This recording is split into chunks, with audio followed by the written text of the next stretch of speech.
Bom dia, Gabriel. Bom dia, professor. Bom dia, Bom Carlinhos. dia, Isabelle. Tudo bem?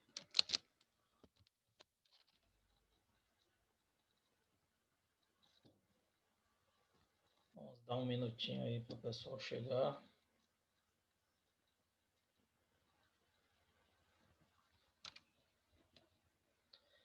E aí, finalmente chegamos no último dia de aula, para quem passar direto, né? Quem passar direto fica livre, que amanhã é o último dia de aula, mas amanhã a gente não tem aula de física, né? A partir da quinta-feira, dia 3, é recuperação paralela. Então, hoje é o nosso último dia de aula de física, para quem passar direto. Acho que ninguém vai perder não, né? Não é possível que alguém vai ficar de recuperação. Acredito que não. Vou somar essas notas ainda hoje para ver. Bom dia, Lucas. Bom dia, professor. Beleza. Vamos ver aqui.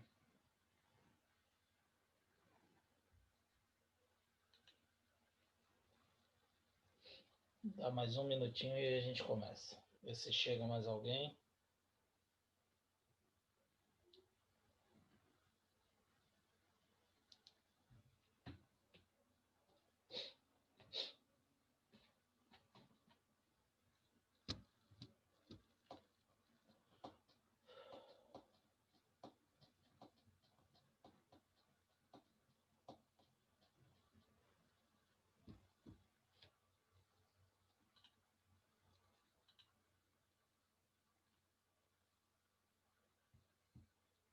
Bom dia, Luísa.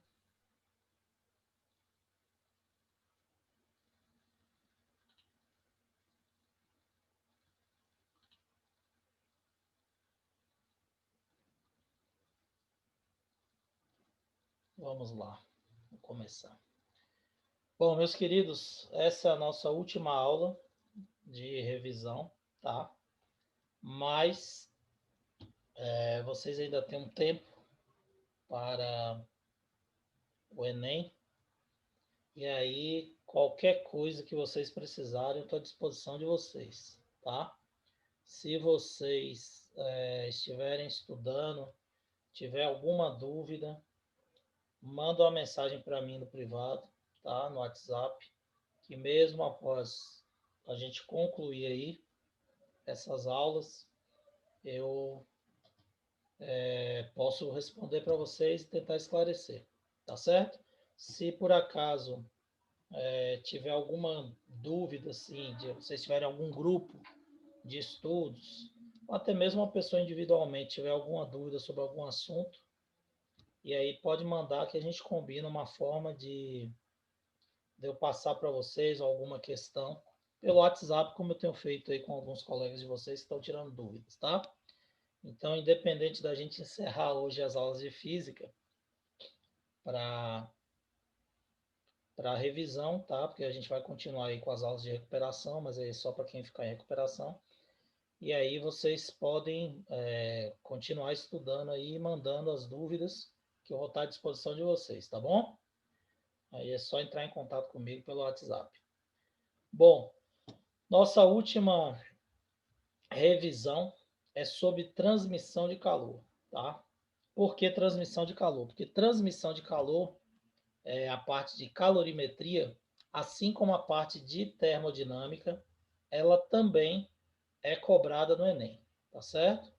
Então, é uma parte do conteúdo que é menos cobrado, porém também é cobrado no Enem, tá?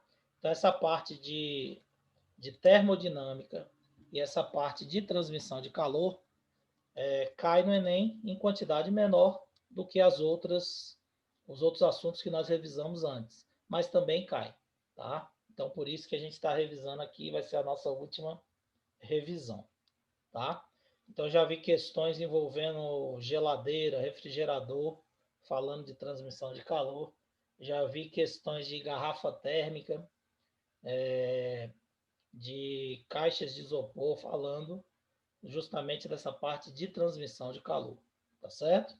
Bom, então transmissão de calor, ela pode ocorrer de três formas, tá? Ela pode ser através de condução, através de convecção e através de radiação.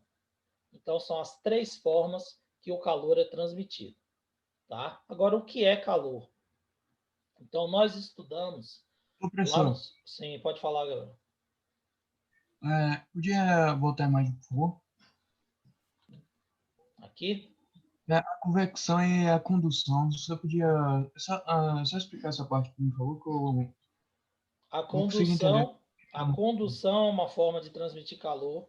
Ela vai sendo conduzida pelo átomo até a mão aqui, onde a pessoa está segurando aqui com luva. A convecção, uma movimentação de massa de ar quente, faz com que esse calor chegue até a mão da pessoa que esteja próxima do fogo. E a radiação ou irradiação, também quando você está a uma certa distância, você consegue um aquecimento leve da mão através da irradiação. São as três formas de conduzir calor, tá? Correto. Aí o que é calor? Então nós vimos lá no segundo ano que calor é energia em trânsito, energia térmica, energia calorífica passando de um corpo para o outro. Isso é calor. Ou simplesmente se locomovendo através dos átomos do mesmo corpo. Então, quando você tem, por exemplo, nessa imagem aqui anterior, a barra foi colocada em contato com a chama. Essa parte da barra começa a aquecer, vai conduzindo átomo por átomo até chegar na extremidade aqui, onde a pessoa está segurando.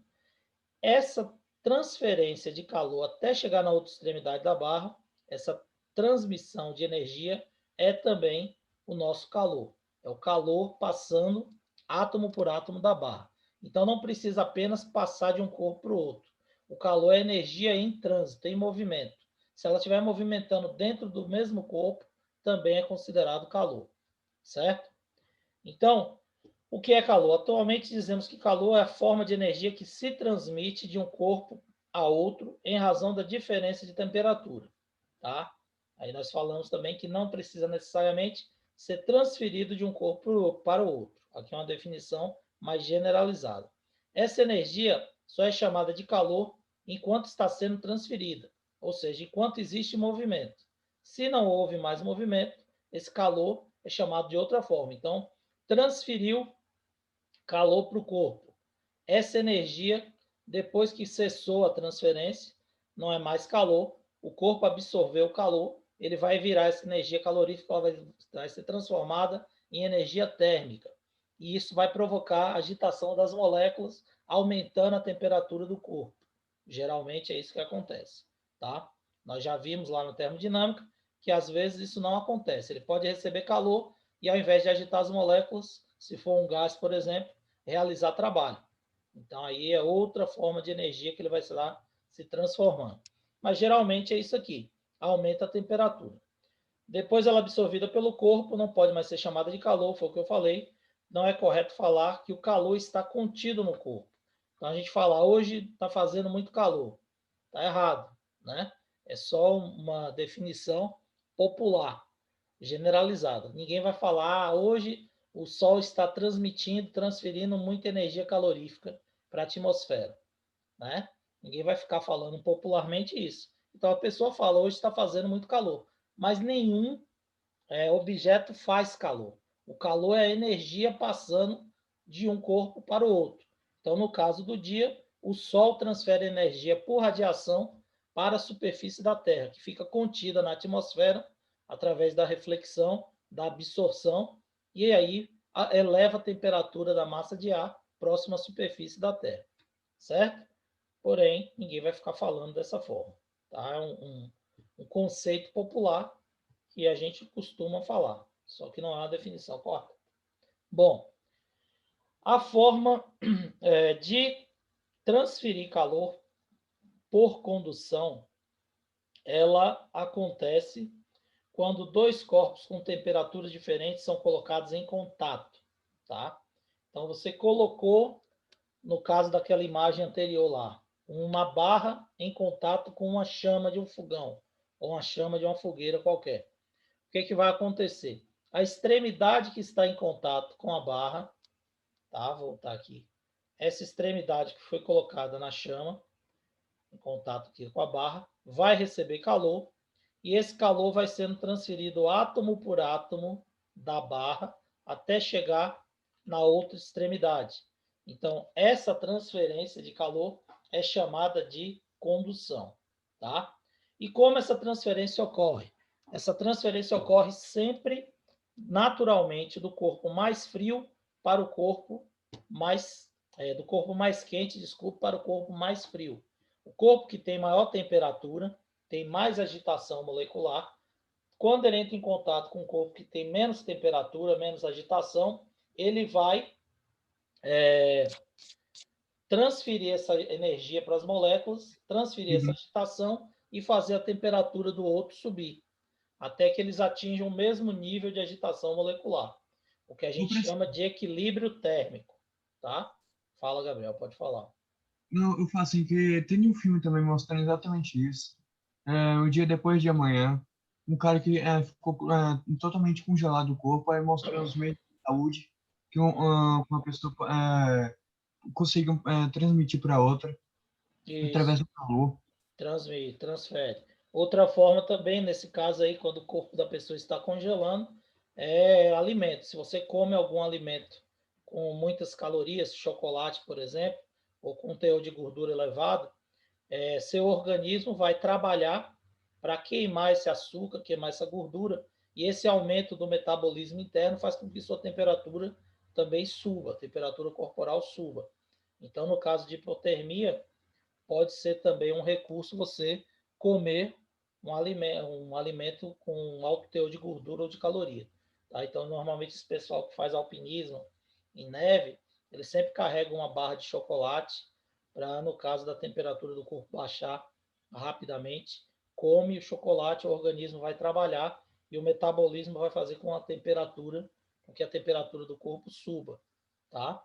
A mesma coisa que você falou, você pode aquecer com outro corpo também. Então, quando você abraça uma pessoa, você tem uma pessoa que está com hipotermia, se você joga um cobertor nela, o que você faz? Você vai fazer com que o calor que ainda tem no corpo dela se mantenha, tá? Mas dificilmente você vai fazer com que a temperatura do corpo dela suba. Quando você abraça, você está com o seu corpo quente e abraça a pessoa que está com hipotermia, aí o calor vai ser transferido do seu corpo para o corpo dela. Aí a temperatura do corpo dela vai aumentar. Então, isso também é um erro muito comum. As pessoas acham que cobertores, que agasalhos servem para aquecer o corpo. Errado, tá? O corpo ele não é aquecido pelo agasalho. O agasalho, o cobertor, ele apenas impede que o seu corpo, o seu calor, seja dissipado do seu corpo para o meio ambiente.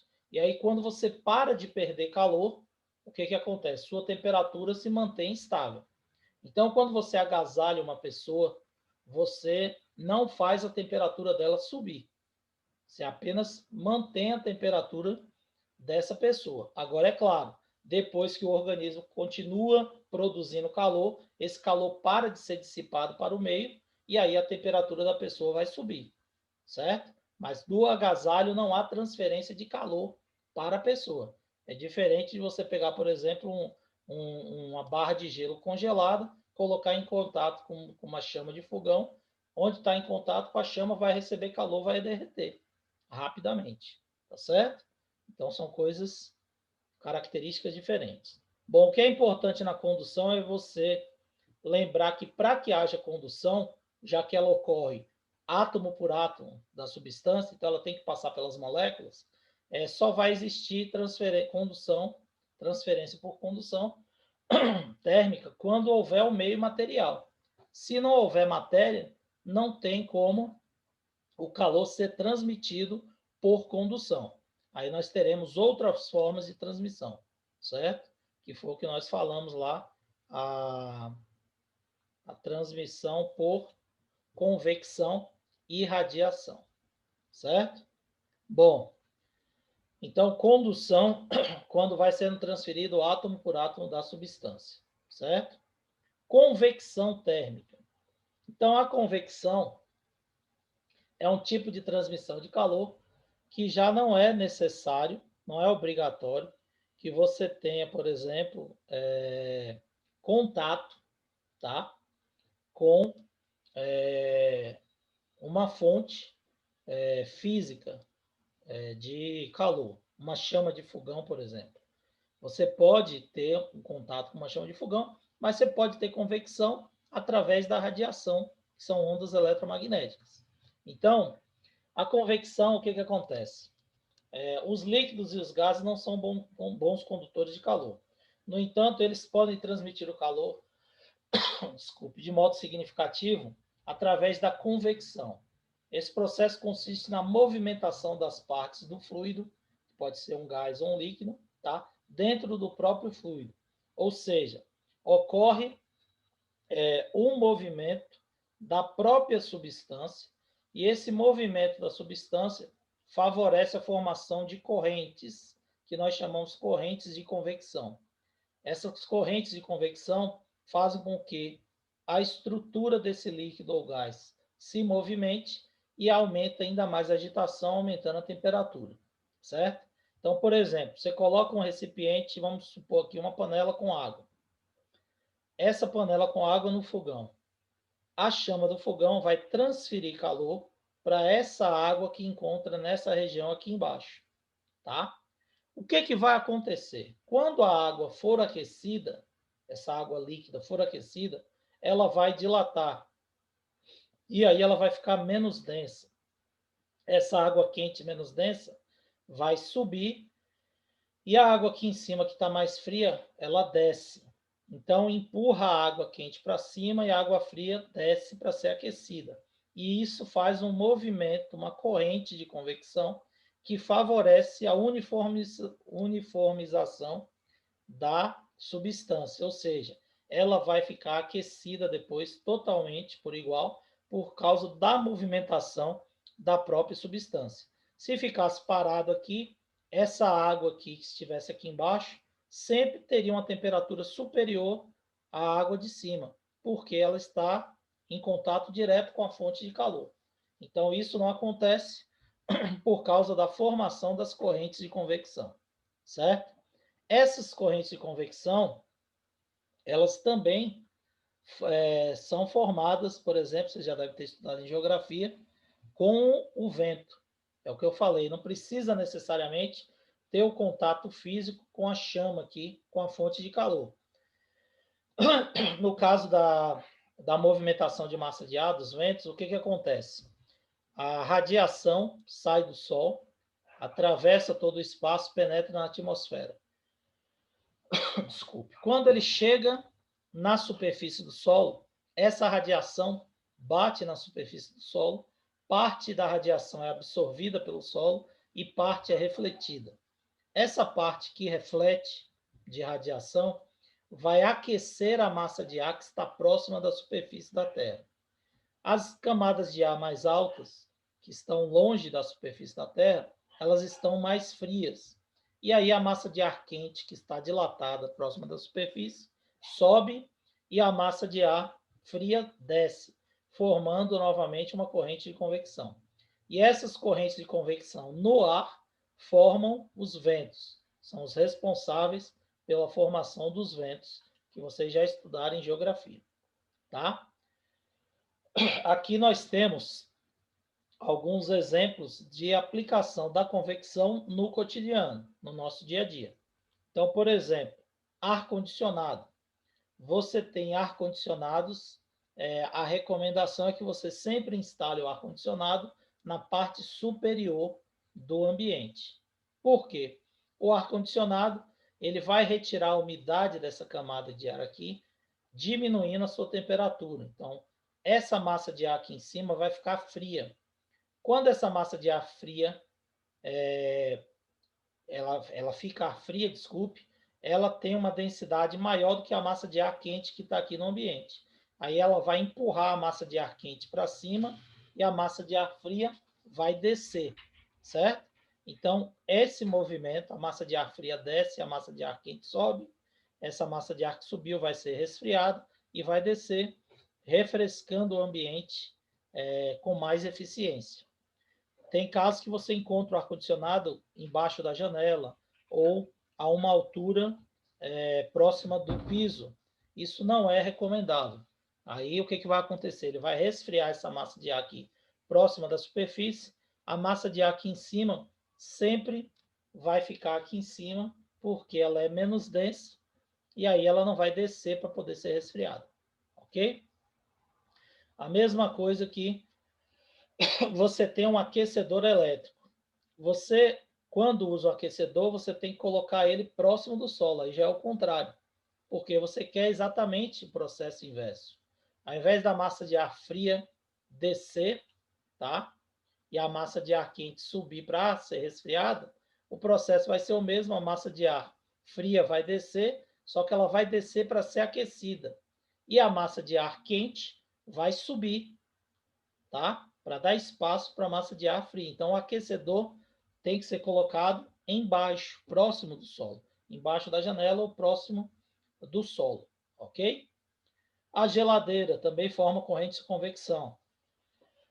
No caso da geladeira, nós temos o congelador, que é a parte mais fria, e a gaveta inferior, que é onde você normalmente onde recomenda botar o que? As frutas, os vegetais, as verduras.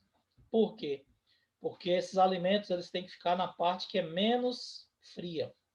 Os alimentos que vocês querem congelar, você coloca, solidificar, você coloca no congelador, que é a parte mais fria. Então, o congelador das geladeiras estão na parte de cima, porque eles favorecem a corrente de convecção, tá? Então, essa corrente de convecção, ela faz com que o ar frio aqui desça e empurre o ar quente para cima.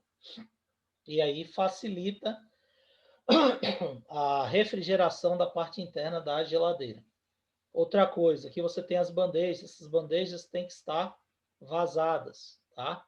Não pode estar totalmente coberta, porque vai prejudicar essa formação da geladeira de corrente de convecção na geladeira, tá? Professor, Ok, Gabriel? Repete, por favor. sobre a parte da geladeira que eu não entendi. Nas geladeiras comuns, o congelador fica em cima, tá? E as prateleiras têm que ser vazadas, elas têm que ser aquelas gradeadas ou então com aqueles furinhos para passar o ar, justamente para formar as correntes de convecção. O ar frio descer e o ar quente subir. Se for tampado aqui, ó, vai impedir, dificultar a movimentação da massa de ar. Aí o que vai acontecer? O motor da geladeira vai ter que trabalhar mais, vai gastar mais energia, entendeu? Para poder jogar o ar para cima e para baixo aqui. Se você deixa livre, for aquelas grades vazadas, sem cobrir, aí vai movimentar facilmente, o ar vai passar por elas facilmente, o motor da geladeira vai trabalhar menos, vai ter um custo menor, entendeu? Um gasto menor de energia. Isso eu estou falando para geladeiras convencionais, tá bom? Hoje no mercado tem aquelas geladeiras que são inverse. A geladeira inverse, o motor não, desculpe, o congelador fica na parte de baixo, tá? Mas aí o que acontece? Ela não é inteira, ela tem duas portas, ela é dividida, tá? E aí o congelador fica embaixo, ele é independente. Então ele dissipa calor, tanto que ela não tem nem aquela grade para dissipar o calor atrás. Ela dissipa calor pelas paredes laterais, porque são ambientes separados. Existe convecção? Existe. A convecção dentro do freezer, que é a parte de baixo, e dentro da geladeira, que é a parte de cima. Aquela geladeira, essas geladeiras que tem o congelador embaixo, que são chamadas inversas, né? Essas geladeiras, elas têm dois ambientes. É como se fosse a geladeira e o freezer separado. Por isso que elas são mais caras, porque elas têm os dois dispositivos numa caixa só, mas ela é subdividida.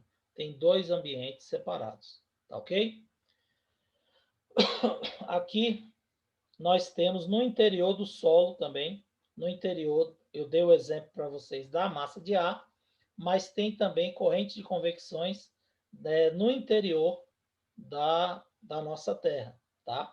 nas camadas mais profundas da Terra, que são justamente as responsáveis pelas movimentações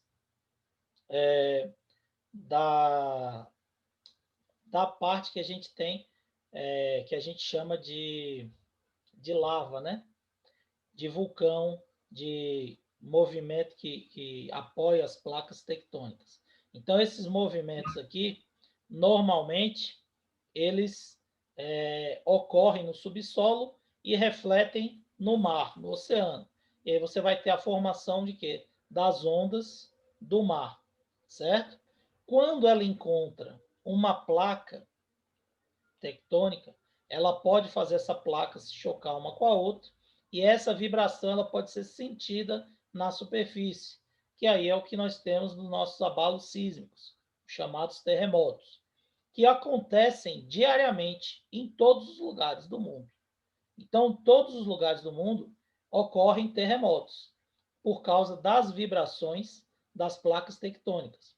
A diferença é que essas vibrações, esses abalos sísmicos, são de pequenas intensidades e não são perceptíveis. A gente não consegue sentir em alguns casos.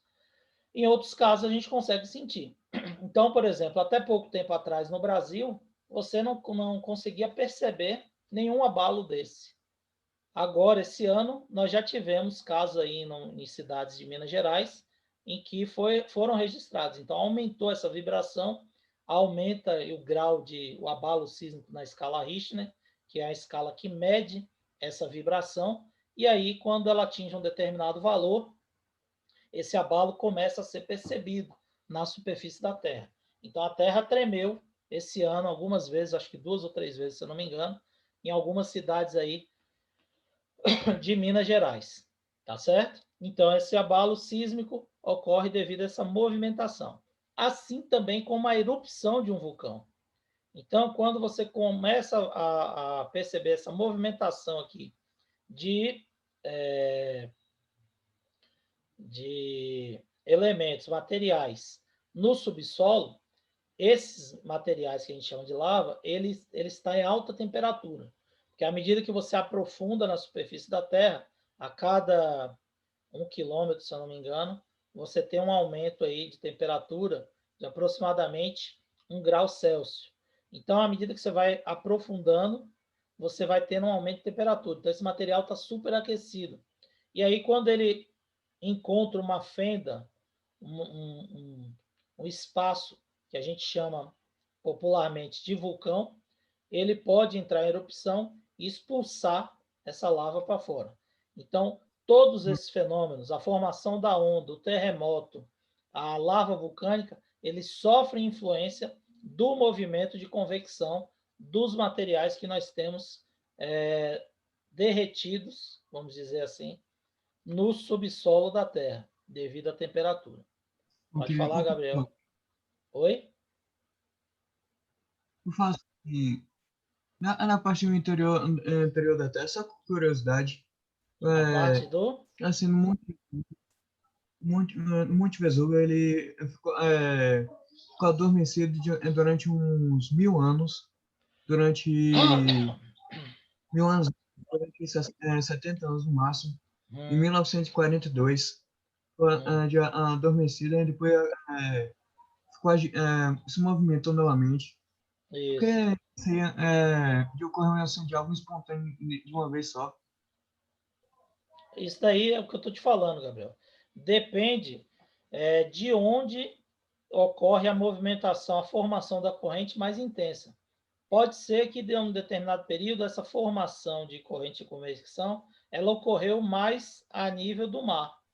E aí, o que vai acontecer?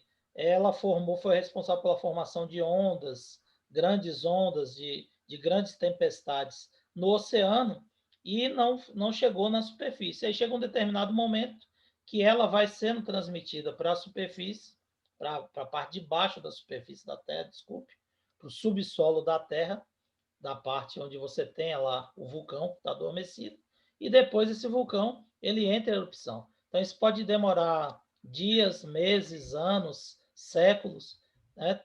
E aí ele pode ficar adormecido durante um grande período e depois ele entrar em erupção. Então, não tem como você afirmar que o vulcão ele vai ficar, ele parou a sua atividade vulcânica. Teve até alguns casos na história que Isso aí. alguns cientistas falaram, né, que ele ficou, que tinha acabado a atividade vulcânica de determinada montanha, não sei o quê, e depois ela ressurgiu.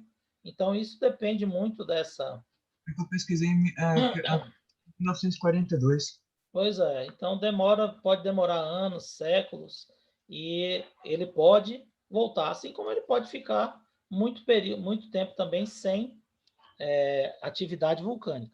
Aí depende de uma série de fatores climáticos. Não é só dessa questão de convecção. Essa convecção ela influencia, tá? Mas não é só isso que determina.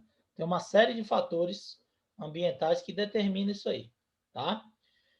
E a última é a irradiação térmica. Irradiação é quando o calor ele passa através das ondas eletromagnéticas, da radiação. Então, vocês vão encontrar irradiação ou radiação térmica, é a mesma coisa.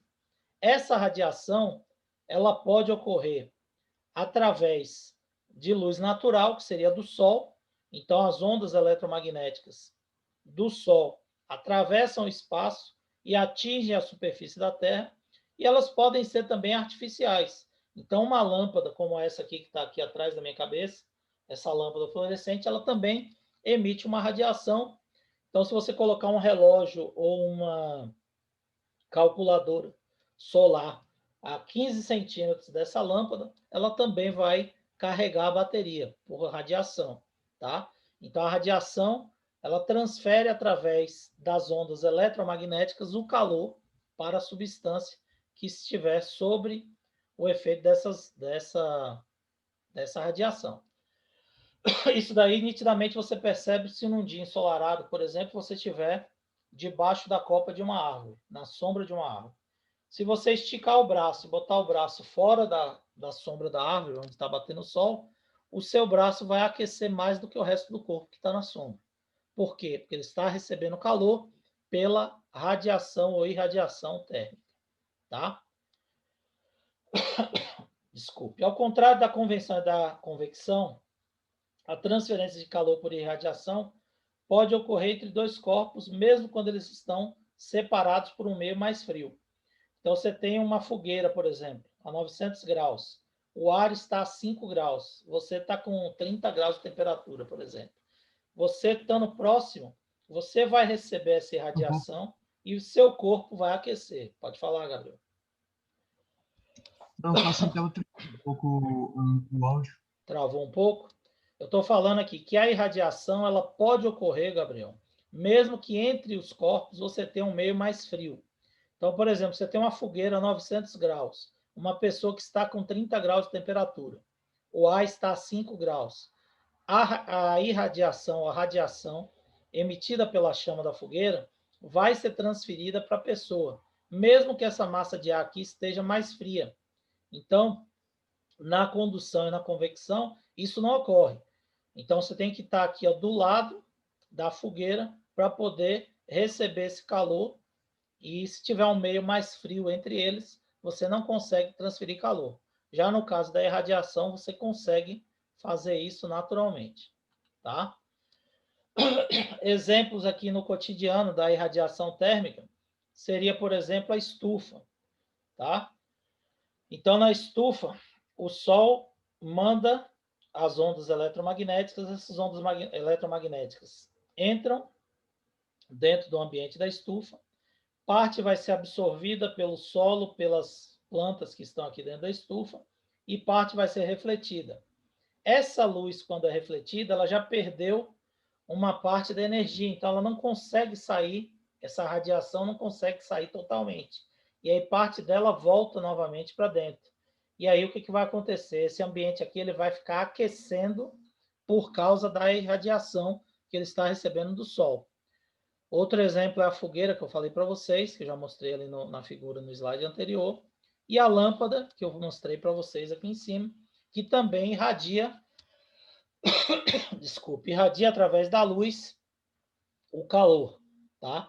Então, se coloca a mão próxima da lâmpada, cerca de 15 centímetros, você vai perceber que ela está aquecida, está a uma temperatura maior do que a temperatura do ambiente. A mesma coisa quando você estiver próximo da fogueira.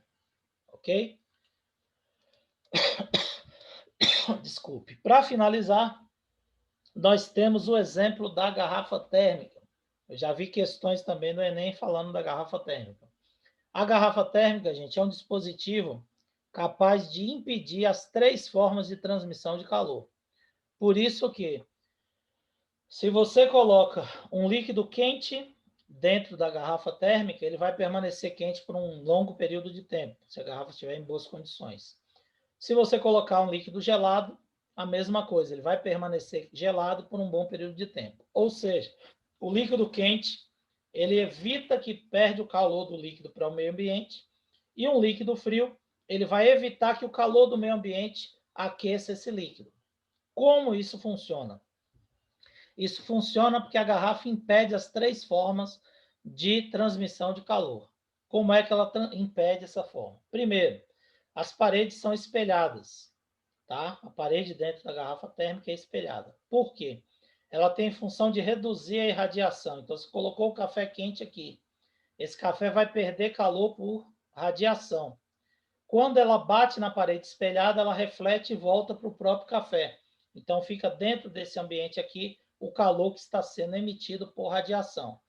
Então, ela impede a irradiação ou radiação, refletindo as ondas eletromagnéticas nas paredes que são espelhadas. Depois, entre a parede e a capa da garrafa térmica, existe um espaço vazio onde eles retiram ar e tem vácuo. O vácuo ele vai impedir a condução térmica, porque a condução ocorre átomo por átomo da substância. Se não tem matéria, não tem substância, não vai haver condução. Então, impede também a condução, porque tem vácuo entre as paredes, tá? Entre a capa plástica e o bulbo de vidro espelhado. E a tampa tem a função de reduzir a convecção, porque ela impede a entrada de uma nova massa de ar, e essa nova massa de ar vai fazer a movimentação aqui por convecção do líquido ou do ar que está em cima da garrafa. Então, a tampa, com a boa vedação, o vácuo entre as garrafas e a parede espelhada, na garrafa térmica, irão impedir as 3 formas de condução, de transmissão de calor. Desculpe. As 3 formas de transmissão de calor: condução, convecção e radiação. Beleza? Meus queridos, alguma dúvida sobre o que a gente falou? Tá tranquilo? Então, assim, nossa última aulinha foi essa. Pode falar, Gabriel. Você podia repetir as paredes espelhadas, por favor? Aqui, ó, dentro daqui você tem um bulbo de vidro com a parede espelhada. Essa parede espelhada faz o quê? O líquido aqui quente vai irradiar calor. E esse calor, se a parede não fosse espelhada, ele não refletia e voltava para o próprio café. Então, ela espelhada, ela faz com que esse calor que irradia volte e aqueça o próprio café, reflita no próprio café. Então, ela impede a irradiação, a perda de calor por irradiação. Certo? Meus queridos, então, por hoje é só. Nossa última aulinha. Quem passou direto vai estar livre de física, tá? Passar direto. Quem passou direto está livre de física, né? Quem tiver de recuperação ainda tem aí as aulas de recuperação. Mas qualquer dúvida pode entrar em contato comigo que eu estou à disposição de vocês, tá ok? Um abraço a todos, obrigado. Um beijo. Eu acho que vai ter uma reuniãozinha lá na escola depois, né? Para a gente se encontrar. Espero que sim. Para a gente se despedir. Sim. Com certeza. Mas qualquer coisa, eu estou à disposição de vocês. Valeu? Um abraço, meus queridos. Bom dia a todos. Tchau, tchau. Valeu, Carlos. Valeu, galera. Tchau, tchau.